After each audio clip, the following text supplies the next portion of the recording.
we're going to talk about long labors. This is a topic that comes up at every interview. If people have already had a previous child, it comes up when they're telling me about their birth, their last birth history, their birth story. It comes up when we're talking about how to prepare for birth with our first-time families. So these long labors, so you've all heard it and maybe have experienced it yourself. I certainly experienced it with my first. And it's those stories of like, I was in labor for 48 hours. I was in labor for 72 hours. I never got past 5 centimeters. I never got past 8 centimeters. I pushed and pushed and pushed, and I had a C-section because I couldn't get the baby out, right? Those are stories that we hear a lot. And they're all very similar, okay? So a very typical story is, my first birth story. I started labor, I contracted through the night, I was awake all night, they were so strong, then they spaced out during the day, but they never went away, and then they picked up again at night, again, so now I'm on my second night of no sleep, and then I finally go in, or the midwives come to the house, or I go to the birth center, and I'm only, how many centimeters? I'm only 4, or I am only 5, or I'm 2, right? And the number one reason people have that long early labor, and we'll go over again with our little dilation chart, and I'm going to show you some positions with our pelvis and our baby. But what we call that pattern is prodromal, a prodromal labor pattern. And that is a long early labor pattern. And so remember, this is an example of cervical dilation, right? So this is 1 centimeter. So 1, 2, 3, 4, 5, 6. 1 to 6 is dilation. From 1 centimeter to 6 centimeters is early labor. From 6 centimeters to 10 centimeters is active labor, right? So the longest part of labor, and we talk about this often, especially we do these Midwife Mondays and we talk about it, but remembering early labor is 0 to 6 centimeters. So if this baby is not well positioned in the pelvis, we will have that prodromal labor pattern, right? Because what's happening is not that you're not having adequate contractions. It's not that your body isn't working. It's not that there's something wrong. It's just that this baby generally, our biggest guess when we have that prodromal labor pattern, what we know actually to be true, it's not a guess, is that the baby is coming in on the laboring person's right side. And what happens in all of that early labor is this baby, so it starts on the right side, and then it rotates around, baby rotates around to the left side, now can come into the pelvis, rotate anterior, come through, then the shoulders restitute, and then the anterior shoulder comes out, and then the posterior shoulder comes out, and the baby comes out onto your body, right? So what's happening in early labor, and this is really an issue for our first-time mothers. That's the biggest issue, is our first-time moms, because you've never had labor before. You have no perspective for how much stronger the contractions are going to get. People around you might have a lot of anxiety about, oh my gosh, you have to go to the hospital. It's time to go. It's time to go. You have to get to the birth center. You need to call the midwives to come. And you're paying attention. The biggest problem is you start paying attention to these contractions when it's still really early, okay? So from 1, 2, 3 centimeters, you might be having contractions every 5 minutes or more, lasting 30 seconds to a minute. So it's very typical for me to get a call in the middle of the night from a first-time mom that says, oh my gosh, I've been up since 10 p.m. I'm having contractions every 5 minutes or every 4 minutes, and they're lasting 2 minutes, and they're just not stopping. Well, first of all, they're never going to last 2 minutes, right? A contraction doesn't last 2 minutes. 45 seconds, 50 seconds, max 60 seconds, and that's when you're like way at the end. We have these big, long contractions. But if they are 5 minutes apart or more, they're never going to be lasting, the contraction part, more than 30 seconds. The perception, the feeling in your body is that these contractions are not stopping, because what's happening is the baby's trying to come into the pelvis, right? In that lovely fetal position, right? We always imagine babies are all tucked up when they're born and they're all balled up like that, right? And they're upside down because that's how they are inside your belly. So they're all tucked up in that nice fetal position, ideally, and their chin is tucked towards their chest.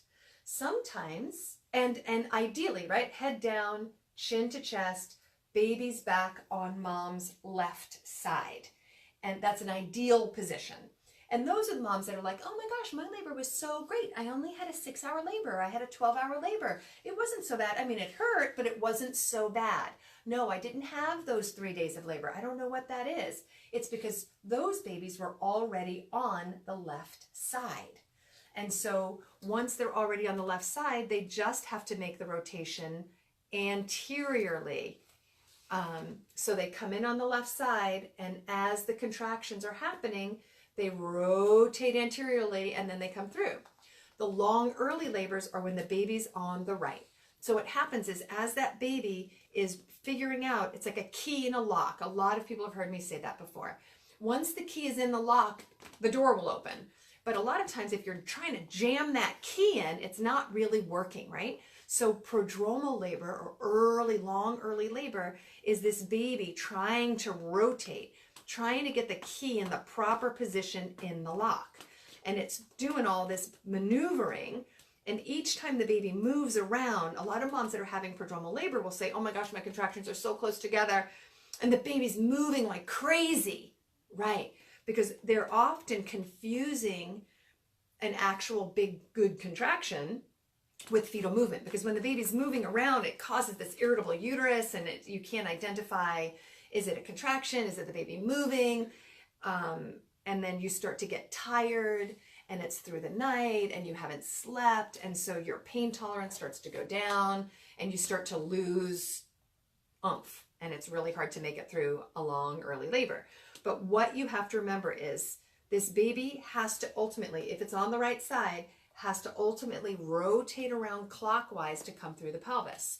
Because what happens in labor is the uterus, when it's contracting, is also torquing clockwise. So babies don't rotate from the right side to the front in general. They don't. They go, because we have gallbladder and liver, and we have organs there in the front. So the babies can't make that rotation counterclockwise. I was going to say anti-clockwise. They can't make the rotation counterclockwise, because as the uterus is contracting, it's torquing and it's helping the baby rotate around in a clockwise position to come through. So the biggest stumbling block for our first-time moms is this long early labor. And what we try to coach people through on the phone, so when you're having a baby with us, you have our cell phone numbers, and there's always a midwife that's going to answer the phone whenever you call. So you call in the night and say, okay, oh my gosh, my contractions are every, 4 minutes, and they're lasting 2 minutes, and I'm not having a break. And I talk on the phone, I'm like, okay, so you'll have a strong one, and then maybe 2 minutes later, you'll have a little, what we call an aftershock. That one doesn't count. And then another big one. So when I'm talking to the mom on the phone, and I'm processing what's going on for her, I can often say, okay, no, these are 6 minutes apart. They're really only lasting 30 seconds. So why do moms think they're lasting so long? The analogy I use for that is, imagine you're working out with weights, right? So you have a 5-pound and a 10-pound dumbbell in front of you. So with a contraction for a first-time mom, because you don't know what a big contraction at 8 centimeters feels like yet, because you've never done it, so imagine you're working out and you have a 5-pound and a 10-pound. So you go up to the 5-pound and you're kind of engaging that muscle, right? You're engaging the bicep, but you're not yet in a full lift of that weight. So you're thinking about, do I want to do a 5-pound? No, I don't want to do that one. Do I want to do a 10-pound? Maybe. Yeah, I'll do the 10-pound. So you engage the muscle and not quite fully engaged yet. And then you decide to do the lift of the weight. That's the beginning of the contraction. And then you lift it and it's working to the peak, right? Where your bicep is at its maximum workout moment, right? The peak. And then you decide, I'm going to let it go. And then you put it down. Now you're no longer working that muscle, right? If you're lifting up a dumbbell, but that muscle is sort of warm and tingly, and you can feel that you work that muscle, but it's no longer contracted. It's the same thing what happens in labor, is in those early labor times, the uterus is going, I think I'm going to contract. I think I'm going to contract. And the baby's moving and it's causing this low level tension in the uterus. And then it builds and it peaks. And then as soon as it peaks, every breath after the peak, the contraction is releasing and it's getting easier and easier. But we don't identify that because we have all kinds of feelings going on in our body. And as the contraction is over, you still have this ache in your back, right? Because the baby is hitting, the back of the baby's head is hitting up against your sacrum. So when the contraction is over, you just have sort of this throbbing back pain. Now, and so that's where the sensation is, oh my gosh, the contraction is never ending. It is. So you have to be able to get to that place that you can identify the work of the contraction. And as soon as it starts to release, you have to tell yourself in your head, this contraction is over. This contraction is over, right? Labor is 99% mental. As soon as you can wrap your head around what those feelings are and what the contraction is really doing, you can pace yourself better. So what happens with these long early labors, especially for first timers, it doesn't happen so much with second or subsequent people because you're occupied with your toddlers generally, right? So you're feeling these contractions, but you can't pay attention because you got to cook dinner. You have to do bath time. You have to read a book. You got to get your kid to bed. So you're not paying attention to those early labor signs because you remember the first time, oh yeah, these are going to get way stronger. So you often you just don't pay attention and you keep moving, right? Those people that already have older children, you have to keep moving throughout the evening because you got to get all your things done because you know you're going to have a baby, right? So you're cleaning up the kitchen, you're packing your bag, you're getting your kids to bed, and all of that activity is actually helping your baby rotate. And then by the time you're so tired and you fall into bed, now you might be kicking into an active labor pattern. But for a first-time mom, we start paying attention to the smallest sensation and we start timing these contractions too early. And we let our family members know, I'm in labor, things are happening. So then everyone is watching their watch, right? They're looking at the clock and they're starting to get very nervous. Why is this taking so long? You've been doing this all night. You should be doing whatever. You should be this far along. These contractions shouldn't be that strong. Oh my gosh, the baby's about to be born. And then we check you and you're 2 centimeters, 3 centimeters, and it's very defeating. So the number one thing you want to do with this baby, and hopefully your care provider, if you're with a midwife, she's probably palpating your belly, right? And she's able to identify, oh yeah, externally, here's the head, here's the back, here are the feet. There's a great website we refer to often called spinningbabies.com, talks about optimal fetal positioning and baby mapping. So you should kind of have an idea before you go into labor what position that baby's in. So if the baby's on the right side, you're going to feel the bulk of the baby on the right and you're going to get little pokes underneath your left rib, right? That's an indication the baby is on the right side. Or you're going to get all kinds of crazy movement in the front, right? Because the baby's kicking and moving all across the front of your belly. Your belly will also, if you have a posterior baby, will have a shape, we call it a saucer belly. So it'll be lumpy, a big round lump, and then sort of caved in at the bottom below your belly button. So a lump on top and then kind of caved in. And if you go to that Spinning Baby site and look up belly mapping, it does a really good job of explaining how you can identify what position your baby's in. So you have to remember for first-time people that this baby, we want this baby to rotate into an optimal position. We don't necessarily want you to have a lot of contractions. We want you to be getting on hands and knees to help rotate the baby. We want you resting smart, so getting some sleep. We often tell our first-timers in the middle of the night, if they're really having a hard time, to take some Benadryl. Benadryl is just sort of makes you drowsy. And take a hot bath with Epsom salts and lavender. Take a dose of Benadryl. Call your care provider before you do that. So our clients call us and then we give them instructions. Our goal is to try to get you to rest in between these contractions so you don't exhaust yourself. The number one reason we transport at our birth center is for fetal malposition and maternal exhaustion. So remember, we want this baby ultimately to rotate to the left side. That can happen with upright positioning, walking, hands and knees, rebozo, sitting on a birth ball, anything leaning forward. If your contractions are irregular, They are 3 to 10 minutes apart, bouncing around. It's early labor.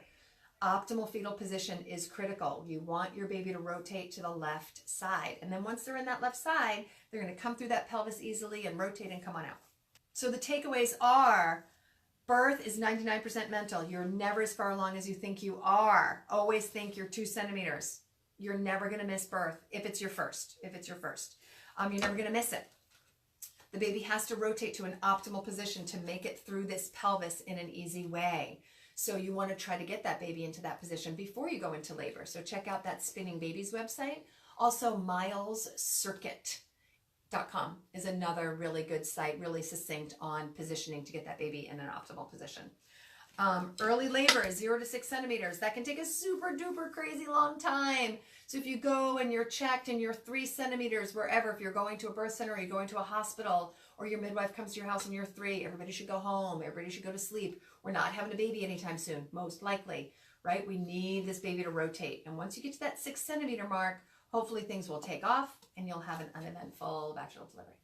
And sometimes those babies don't rotate no matter what you do, and it's just the way it is. And sometimes you need to have a C-section because they just never made that rotation, so they couldn't fit optimally through the pelvis. We just did a VBAC, a vaginal birth after cesarean. First time mom, first baby, spontaneous labor, was having the baby in the hospital, and there was no fault of anyone. It was a just classic posterior position. She arrested at 6 centimeters. The heart rate went down, and she had to have a C-section.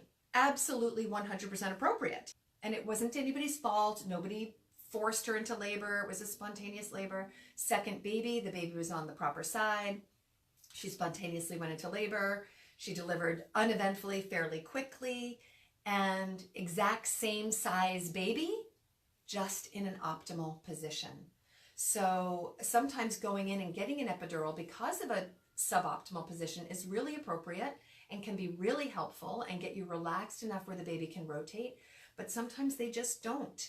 And 2 weeks ago or 3 weeks ago now, we had 2 babies in a row that just got stuck and they couldn't make that rotation, and both of those moms needed to have C-sections. And as unfortunate that is, we're very thankful that we have a great team of people that we can work with at our local hospitals, and those babies were born.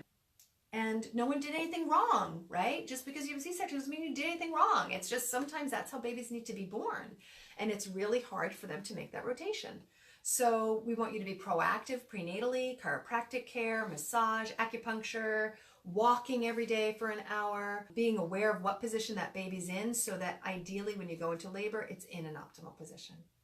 So I hope that's helpful. If you have any questions or comments about how your labor went, anything that you did that helped those babies rotate or they didn't rotate and what your experience was, we'd love to hear about it. So thanks for joining us. You can check us out on Instagram. SCV Birth is our Instagram account. And we're on iTunes, so you can follow us and do all those great things, leave comments. And we'll see you next week.